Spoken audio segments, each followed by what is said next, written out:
Дагы бир угарманды угалык, саламатсызбы? Кулак сизде, угарман, айтыңыз. Алло, саламатсызбы? Саламатчылык. Атым Жанчар. Мындай деп атпайлыбы, жанагы көмүскө экономика депчи. Мунча чөптөйт, Кытайдын дамыйы башка, Кыргызстандын дамыйы башка деп атабыз. Салыктай тототушпай калды депчи. Анан ошо өзүлчү болуп атабыз, бажы машинасында канчадан бери айтып келатабыз, материал баштарды айтып келатабыз. Мунча түшпөй калды деп атабыз. Анан бу экономика дегенде баары саясатсыз болбойт экен да, анан мен суроом ошондой, эмне парламентте эмне иш болуп атат ушул жана, эмне иш кылып атасыңар? Талап кылып атасыңарбы?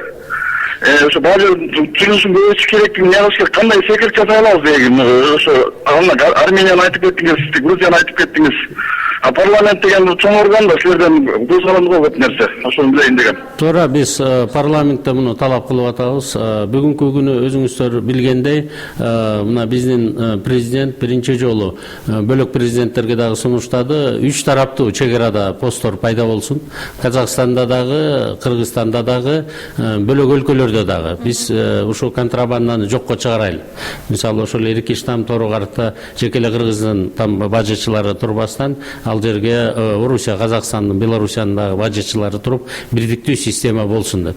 Биз каалайбызбы, каалабайбызбы, ким жетекчи болот, баары бир, бирок бүт дүйнө ачык айкындуулукка кетти да. Ошондуктан биздин жалгыз эле Кыргызстандын ичинде жоголуп кетип анан кайра эле Казакстандан товар чыгып, ал каяктан келатат деген суроону эч ким койбосун деген биздин талабыбыз аткарылбайт мындан кийин.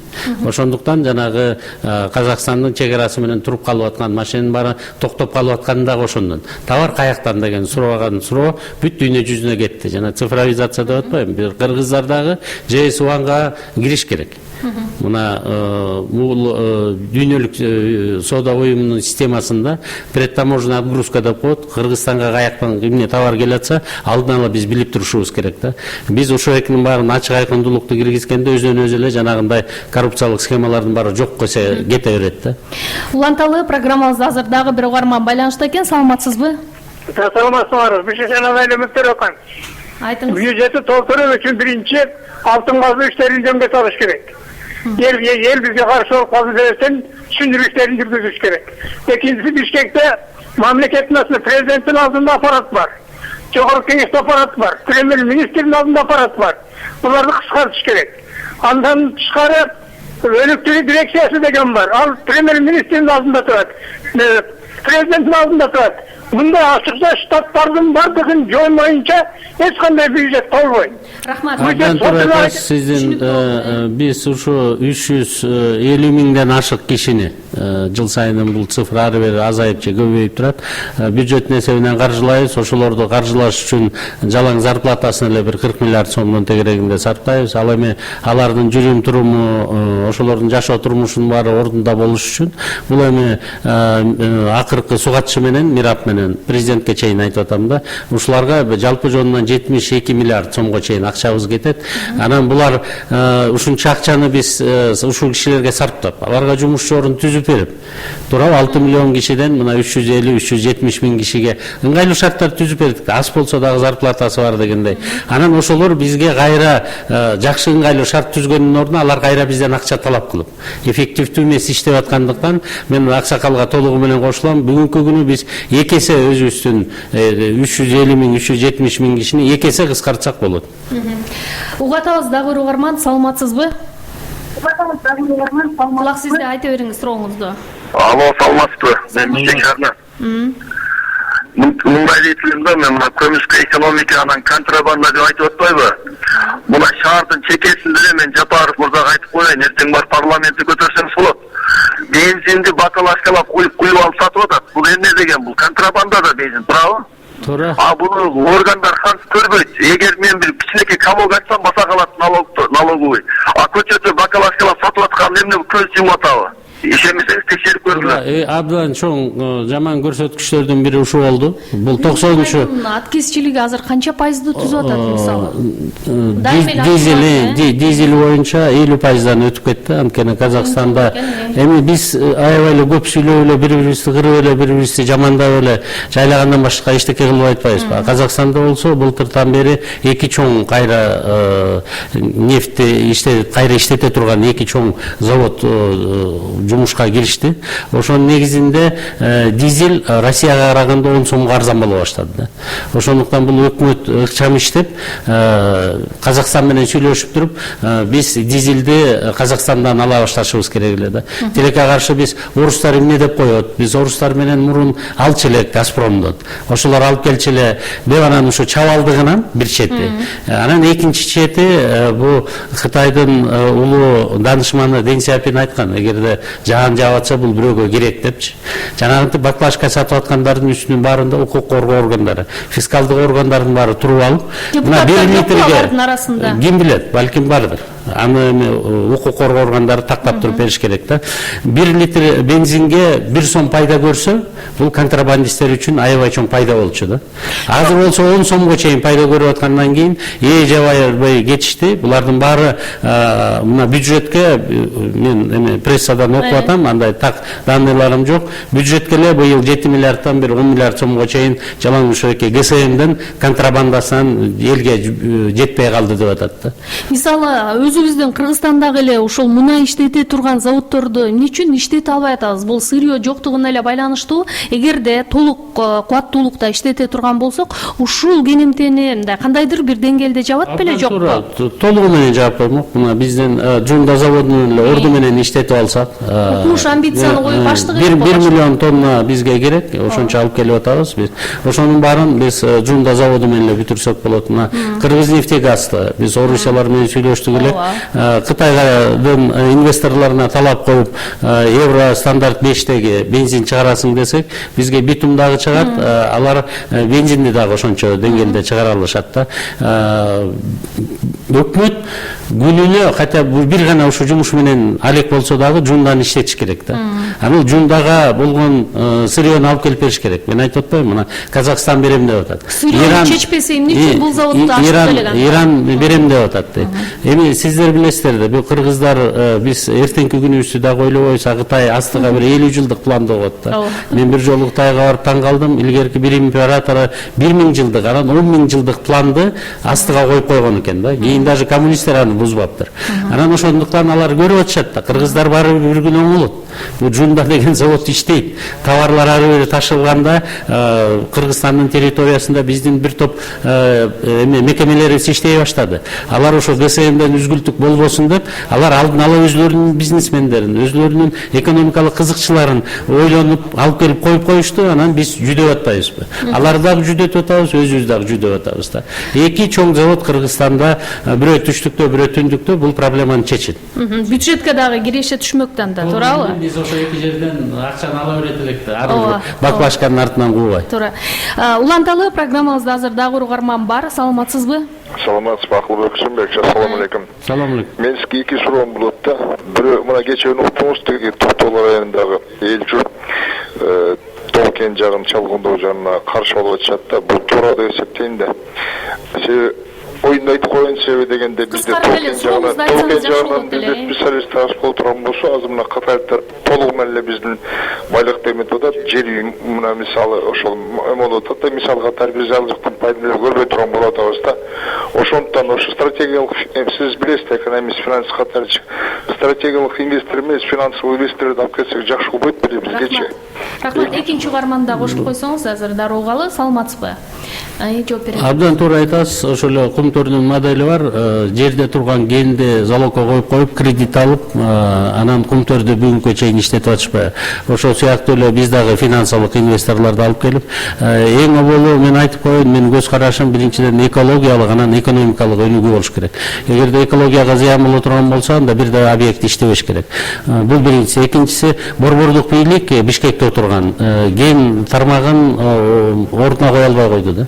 Ошондуктан мына мисалы Кытайда борбордук бийлик бул өкмөт. Бул өкмөт да. Тилекке каршы скандалдын артынан эле скандал, алдын ала жумуштар жүрбөгөндүктөн бул жерге жергиликтүү жергиликтүү бийликти аралаштырбасак болбой калды да. Мына акыркы 10 жылдан бери мен сунуш кылып келатам.